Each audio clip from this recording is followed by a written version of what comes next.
Helper আপনাকে কিভাবে নিয়ে আসে? আমাকে কিভাবে নিয়ে আসে? আমরা মার্কেটে কাজ করি, হ্যাঁ। আমরা ডেইলি এক এক দিনে এক এক জায়গাতে কাজে যাই, তাই আজকে না? কত টাকা পেমেন্ট দিবে আপনাকে? এটা আমাকে বলা হয়েছে আজকে আমার ডেইলি হাজিরা হয়েছে 900 টাকা। 900 টাকা। 900 টাকাটা আপনি কার থেকে নেবেন? আপনার মিস্ত্রি আমার কোনটা টাইবে কিছুক্ষণ পর মনে করেন যে 2টার দিকে আইবো, 2:30টার দিকে। ভাই একটু বুঝে কথা বলেন। আপনার হেল্পার আপনাকে এখানে নিয়ে আসছে, জি। আপনি কি টাকা ছাড়া কাজ করবেন? আবার কয়দিন পর না, কন্টাক্ট আমাদের কখন টাকা দিবে আপনাকে? আমরা মার্কেটে থাকি, আপনি বললে আপনার কথা আমরা কাজে আয় পড়ি। এত হেল্পার না, কোনটা না, মিস্ত্রি না। আপনি কোথায় কাজ করতেছেন আপনি বুঝেন এটা তো? আপনি বুঝতে হবে না। আপনি একটা স্বৈরাচারের অফিস যেটা মানুষ সাধারণ জনগণ ভাঙচুর করছে, হ্যাঁ। সেইখানে আপনি কাজ করতেছেন কোনো কন্ট্রাক্টর না চিনে, কোনো কিছু না চিনে। আমাকে টাকা দিলে আমি কাজ করবো না, আমি ওগুলো আর আপনাকে টাকাটা দিবে কে? কন্ট্রাক্টরই দিব তো। কন্ট্রাক্টর কে? আমি কন্ট্রাক্টর চিনি না, কন্ট্রাক্টর আইবো আপনার প্রায় 3টার দিকে আইবো। আমি জুলাই যোদ্ধা, সাধারণ জনতা বলতে পারেন সব কিছুই। জুলাইয়ের যোদ্ধা। আপনি কি কোনো ছাত্র যে রাজনীতি বা ছাত্র প্যানেলের আন্ডারে আছেন? না না, আমি কোনো রাজনৈতিক দলের প্যানেলে নাই।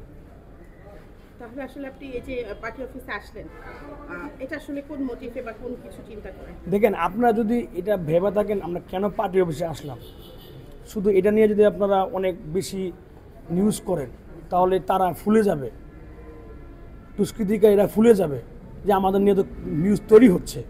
আপনি নিউজটা বন্ধ করে দেন, ওরা দমিয়ে যাবে। আপনারা তাদের জায়গায় জাগ্রত করতেছেন বারবার। পার্টি অফিসে এখানে আসছি আমরা এই উদ্দেশ্যে, যেন এখানে যদি আবার অরাজকতা তৈরি না হয়, ফ্যাসিবাদী দল যেন আবার এখানে জটিকা মিছিল হয়ে এখানে আবার দখলকৃত হবে না করতে পারে, সেই জন্য আমরা অবস্থান নিতেছি। অবস্থান নেওয়ার ক্ষেত্রে দেখতেছি এখানে আরও কিছু অসংগঠিত কাজ হচ্ছে, সেগুলো বন্ধ করার জন্য আমরা পর্যালোচনার ব্যবস্থা নিতেছি। এখানে আসলে কি হবে এর পরবর্তীতে? এখানটা যে এরকম পরিষ্কার পরিচ্ছন্ন করা হচ্ছে, তারপরে প্লাস্টার, বিল্ডিং এর যে কাজগুলো রয়েছে, এই কাজগুলো যে করানো হচ্ছে, এটা কেন? আমরা তো বিল্ডিংয়ে পুরোপুরি কাজ করতেছি না। আপাতত যাদের ছিন্নমূল পোলাপান যারা আছে এখানকার, যারা এখানে বিষয়ে ভিতরে ঢুকে অরাজকতা সৃষ্টি করে, অনৈতিক কাজগুলোও করে, মাঝে মধ্যে আমরা এগুলো দেখতে পারছি, অনেক মানুষ দেখছে। ওইটা বন্ধ করার জন্য আমরা যেখানে ভাঙা ভাঙা যে পয়েন্টগুলো আছে, যাতে বাইরের মানুষ ভিতরে ঢুকতে না পারে, সেইটা আটকে দিয়েছি।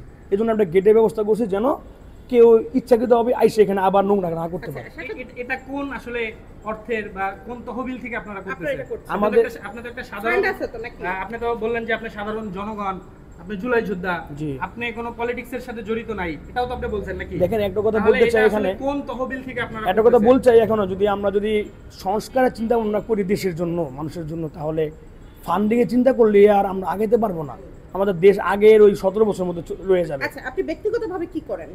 আমি বিজনেস করি। বিজনেস করেন? আপনি বিজনেসের যে ফান্ড, সেই ফান্ড খরচ করছেন কিছুটা। আপনি মেরামত না, করছেন? আমি একা করতেছি না, আমার যত ভাই ব্রাদার যারা আমার সাথে আছে তারা সবাই 5000, 2000, 1000 করে দিতেছে। এটা উদ্দেশ্যটা কি আপনাদের?